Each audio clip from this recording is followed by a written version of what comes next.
En La Voz de la Ciudad siempre le damos lugar a distintos espacios para hablar de salud, sobre todo para concientizar, para hablar de distintos diagnósticos. Y en este caso hoy vamos a hablar del síndrome de Tourette, una condición que puede llegar a ser diagnosticada durante muchísimo tiempo. Tal vez esos exámenes demoran un montón, pero es fundamental hablar de esto para empezar justamente a conocer un poquito más. Es una condición neurológica que se presenta con algunos síntomas, movimientos, tics también en el habla. Hubo una serie ya por el año 2017 en Canal 13 que hizo referencia a este tema y todos pudimos ponerle nombre, ¿no? Porque no teníamos mucha información. Para seguir hablando de este tema estamos en nuestros estudios con nuestras invitadas. Carolina Kowalczuk, ella es creadora de la Fundación Síndrome de Tourette y Trastornos Relacionados. De hecho, bueno, su hijo Lucas es paciente con síndrome de Tourette. Y también Dalia Alarcón, vocera y coordinadora de jóvenes y adultos con síndrome de Tourette en la Fundación. A ambas, bienvenidas, gracias por acercarse a nuestros estudios. ¿Cómo están? ¿Bien? Bien, gracias. Muchas gracias. Bueno, gracias por esta entrevista, Carolina. En principio, ¿qué es el síndrome de Tourette? ¿Cómo se detecta? ¿Qué puedes contarnos sobre esta condición neurológica de que mucha información no tenemos, ¿no? Sí, vos recién decías algo muy importante que tiene que ver con buscar el diagnóstico, es lo más complejo. Recién igual auspiciaste un poco, ¿no? Esto es una condición neurológica que se da desde el nacimiento, o sea, es una condición de neurodesarrollo. A veces se habla de TDAH, se habla de TOC, se habla de ansiedad, seguramente lo habrán oído, pero no se incluye al Tourette, que también forma parte de. Para ser resumidas, los tics son tics motores, que son estos movimientos involuntarios, y los tics fónicos, que son estos sonidos involuntarios. La suma de ambas cosas durante el plazo de un año tiene que ser muy clínica la cuestión, ¿no? Muy visible, es el único medio para poder llegar al diagnóstico. Ahí es cuando pueden diagnosticar el síndrome de Tourette, siempre en esos plazos de un año, siempre teniendo estos tics ambos, ¿no? Porque a veces pasa que consultan por tics transitorios, que van y vienen, que oscilan, en pandemia fue muchísimo eso, pasa también con los tics fónicos, ¿no? Tiene que ser ambos y por el transcurso de un año, sí o sí. ¿Y qué pasó en el caso de tu hijo? ¿Cómo lograron ese diagnóstico? ¿Se demoró mucho? Muchísimo. En el caso de Luqui, bueno, Dalia también tiene un hijo con síndrome de Tourette, pero ya es más grande, 20 y pico, o sea que ella tiene un recorrido mucho más amplio que yo. Luqui tiene hace 5 años un diagnóstico, pero bueno, los tics fueron transitorios al principio. Lo primero que diagnosticamos fue el trastorno relacionado. Siempre del 1 al 10% de las personas vienen con solo tics. Después siempre tienen estos trastornos relacionados, como por ejemplo el TDAH. Luqui empezó con dislexia, su primer diagnóstico. Empezamos con TDAH viendo a ver cuándo se iba... Viste que es como, bueno, sí, ahora no. Claro. Siempre tenés TDAH recién a partir de los 6 años el diagnóstico. Sí. Y después cuando tuvo recién 10 años, tuvimos el diagnóstico de él, donde, bueno, empezamos a ver, tenía un trastorno, no, perdón, tenía lo que son los tics fónicos, era por imitación. Muy complejo, porque en realidad poder visibilizarlo, los tics fónicos a veces puede ser la garraspera, eso es lo más común, pero la imitación es uno de los más complejos. Él hablaba como gallego y yo decía, bueno, debe ser por algún youtuber que él ve. Y cuando nos presentamos al consultorio, bueno, la doctora me dijo, no, me dice, esto es un tic fónico complejo, que es por imitación, bueno, y ahí llegamos al diagnóstico. Pero fue un recorrido extenso. Sí, y en tu caso, Dalia, ¿cómo fue ese recorrido? Porque hablamos hace 24 años, que es la edad de tu hijo, donde quizás había menos información de lo que hay ahora, ¿no? Bueno, los primeros pasos me encuentro con médicos que me hablan de enfermedad rara, enfermedad poco frecuente, y también con la Mutual, que me decía que no cubría enfermedades raras. Muy complejo conseguir un especialista. A ver, por ejemplo, he ido a una guardia con un golpe doméstico de niños que sucede, donde no lo han querido entender por no saber de qué se trata el síndrome de Tourette, de ir a un especialista en pediatría y que me pregunte cómo se escribe, ¿no? Así que venimos desde ahí remando, concientizando, tratando de educar. Personalmente empecé con encuentros de familias, algo más informal pero distendido, pero sí de contención para nosotras, que es donde descubro que había esa empatía entre otros niños con Tourette y madres también, donde podíamos ser nosotras y hablar cómo sentíamos la historia de cada una y cómo lo podíamos sobrellevar. Esto de las redes también nos ayudó mucho a empezar a conectarnos con otras familias, y es como, bueno, llega ella mi último encuentro de familias con su propuesta de la Fundación, y creo que es lo que Argentina necesitaba. en ese momento. Y esas fuerzas que lograste, ¿no? A partir del diagnóstico de tu hijo, el decir, bueno, yo creo que tengo que hacer algo para ayudar a otras familias, pero ayudarse entre todos, esa red de contención, ¿no? Que por lo general favorecen las fundaciones. ¿Hace cuántos años que tenés la fundación? ¿Qué actividades hacen? Sobre todo para las familias que tal vez tienen un diagnóstico así y no saben a quién acudir. Personalmente vengo de los 11 años de mi hijo, pero la fundación hablamos de 2 años aproximadamente. 2 años. La personalidad jurídica fue en mayo, recién 1 año. Pero mucho recorrido como fundación que tenemos en este corto pero pleno recorrido. Mucho trabajo, sí, esto que decías, ¿no, Dalí?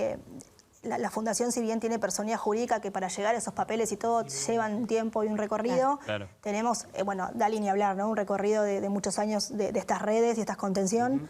Yo empecé con la contención por WhatsApp a familias y esto fue creciendo, hoy somos más de 100 familias de todo el país. Y es esto que hablamos todos un poco el mismo idioma, ¿no? A veces el que empatiza con el otro no solo empatiza desde el lugar de obviamente que me entienden, pero cuando te encontrás con otro que le pasa lo mismo, nada, empatizás un 100% y era entendernos desde el momento cero. No, tuvo un ataque de tics, no, tuvo esto, no, el mío tiene esto, toma medicación, no, bueno, para la medicación esa parte, o sea, todo eso de hablarlo fue sanador también para todos. Y encontrar familias en otras provincias, con otras herramientas, ¿no? Tomar conciencia de que si podemos hacer algo desde una fundación hay mucho por hacer. Y es un síndrome quizás muy ridiculizado, ¿no? Sí. ¿Cómo se vive con el tema del bullying y el vínculo con los compañeros de colegio, por ejemplo, ¿no? Sí, vos recién hablabas de una serie, yo siempre digo que me parece que tiene como mala publicidad un poco el Tourette, pero no por la serie, sino porque en todos lados se toma la coprolalia, que es esto de decir palabras, digamos, obscenas. Entonces, desde ese lugar está un poco mal visto, ¿no? Porque tiene como eso como prioridad y en realidad no, es mucho más que eso y eso lo tiene nada más del 1 al 10%, entonces quita un poco todo el resto que es más importante y pesa más. El bullying está presente en los coles, trabajamos bastante el tema ese. Hoy dimos una charla en un colegio que fue hermosa. Los chicos, la verdad que tienen buena respuesta, no te voy a decir que no, esto también se aprende en casa, digo, me parece que es un trabajo de toda la comunidad. Y bueno, más allá, uno de los pilares de la fundación es concientizar a la sociedad, más allá de la parte educativa, la comunidad. Tenemos un grupo que es para mayores de 18 años, donde apuntamos y estamos alentando a los jóvenes para su primer trabajo y la facultad, porque es una alternativa, es una opción súper viable para cualquier chico que tenga síndrome de Tourette. Y por otro lado tenemos un espacio para personas mayores de 45 años. Existe mucha gente que tuvo ese diagnóstico a los 50, más adelante, y están solas, no tienen con quién hablar estas historias y realmente han encontrado un espacio de contención, porque es un grupo de WhatsApp intenso, cómo comparten sus experiencias. Una pregunta, ¿estos tics se dan por algo en particular en algún momento que quizás de nervios, de tensión o suceden? Como lo dijiste, tiene que ver con el momento de tensión de esa persona, ¿no? Porque mañana viajo porque voy a dar una exposición oral, porque estoy ansioso que viene mi cumpleaños y esas cuestiones se van trabajando en la terapia para poder hacerlo más distendido el día a día de ese sujeto, ¿no? Niño, el poder convivir con esa condición, pero poder tratar de tener esas herramientas necesarias para que, bueno, esté toda la sociedad en conjunto y que lo asuma, ¿no? Que no los dejen de lado, todo por lo contrario, que se pueda asumir a los chicos más grandes, ¿no? Que hacías referencia, también es muy importante, porque si hay muchos que fueron diagnosticados después de los 40. Esto de concientizar, por ejemplo, estuvimos en el Ministerio de Transporte de mi ciudad, en la ciudad de La Plata. También tenemos proyectos en facultades, en universidades de psicología en la provincia de Rosario. Convenios. Y convenios con la Universidad de la Ciudad de La Plata. Sí, hay mucho trabajo, ¿Y hay tratamientos? ¿Qué se hace con un diagnóstico? El tratamiento a priori siempre son las terapias. Creemos que cuando más temprano es el diagnóstico, más temprano asumís las terapias, es cuando mejor tenés recorrido y mejor lo podés sobrellevar.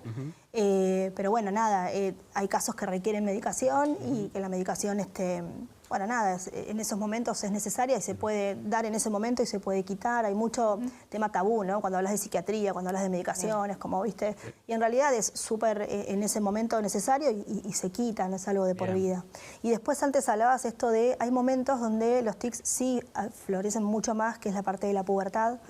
La parte de esa es cuando los tics, es cuando está todo revolucionado, la parte hormonal, y ahí se exacerba bastante. No solo el estrés, que también está presente, tanto estrés bueno como estrés malo, pero sí la parte de la pubertad es un lugar donde a veces es como dicen, ¿no? Es como una montaña rusa, Claro. Que son los picos más altos y después a ver, la mayoría cesan un poco, ¿no? Hay los casos y casos. La terapia cognitiva conductual es la que se utiliza para reconocer ese momento en el que vienen los tics y que con el tiempo es muy favorable porque baja muchísimo la densidad de los tics en adultos. ¿Qué pasa con las terapias? ¿Son accesibles? ¿Las prepagas o las obras sociales se brindan a este tipo de tratamiento? Bueno, ahí entramos en un tema de discapacidad bastante complicado. Ahora que está bastante complicado. Las familias nos preguntan muchísimo por eso. Las terapias, algunas son inaccesibles, otras accesibles. Tenemos que ir viendo y buscando alternativas. Las obras sociales no están cubriendo todo y el acceso al certificado de discapacidad es muy complejo también. Tenés que buscar los recursos necesarios para poder acceder a ese certificado. Es complejo, no es fácil. Estamos trabajando para armar una cartilla, perdón, me vas a decir algo, una cartilla para poder, en todo el país, ¿no? Cuando me llaman de Formosa, bueno, listo, bueno, en Formosa este profesional que puedes acceder para poder ayudar a esa persona. Y después, bueno, nada, tratamos de ir buscando alternativas virtuales también, pero bueno, a veces es muy complejo. ¿Qué ibas a decir? No sé si algo parecido. Lo diagnostica un neurólogo o un psiquiatra. Sí. El tema es que estos especialistas no están completamente formados en lo que es el tratamiento de síndrome de Tourette. Por ende, podés tener en la cobertura especialistas de esta índole, pero no están formados y eso también es un problema. Exacto. Bueno, ambas, gracias Carolina, Dalia, por acercarse a nuestros estudios, por su testimonio y por supuesto a todos aquellos que nos están mirando, seguramente es de suma utilidad. Y podemos dejar la página www.fundaciontit.com.ar. Muchas gracias. Muchas gracias a ustedes. Gracias, muy amables. Muchas gracias. Suscríbete al canal y activa la campanita. Y si querés ver toda nuestra programación en vivo, entra a www.unifetv.com. Sumate Unife. Sumate un buen día.